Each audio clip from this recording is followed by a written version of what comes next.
That investigation has revealed a broad underground criminal network responsible for distributing large quantities of ketamine to Mr. Perry and others.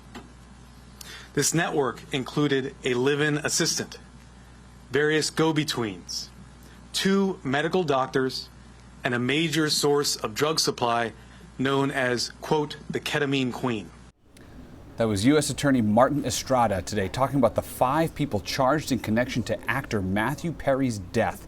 He was one of the stars of the hit sitcom Friends and died of an accidental overdose of ketamine last October. The drug can be used legally in the presence of a doctor to treat depression. NBC's Steve Patterson explains what we know about the charges. Yeah, federal prosecutors today making their case for the people they believe caused the death of Matthew Perry, that tragic death.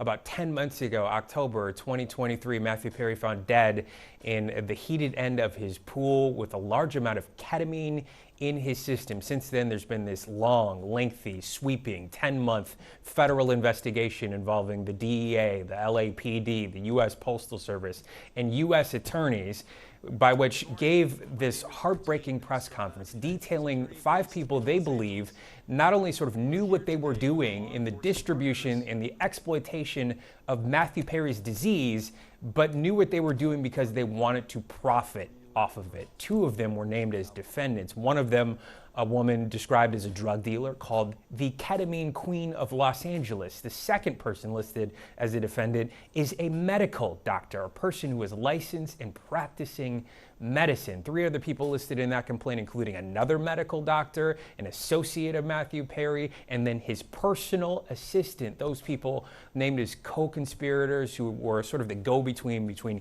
getting Matthew Perry the ketamine that ultimately led to his death. Some of the most chilling details are about these medical doctors. Matthew Perry was obviously struggling with addiction. His entire life was doing better, and then, as prosecutors essentially describe, fell off the wagon. Instead of these medical doctors finding him help or assistance, prosecutors say they exploited his weakness by assigning him and prescribing him incredible amount of ketamine. One instance in this complaint says that there were 20 vials of ketamine sold to Perry for $50,000. There's a text message of this medical doctor saying, quote, "I wonder how much this moron will pay."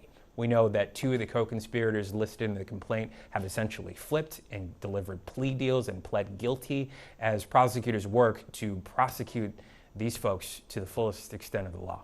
Back to you. Steve Patterson reporting from Los Angeles.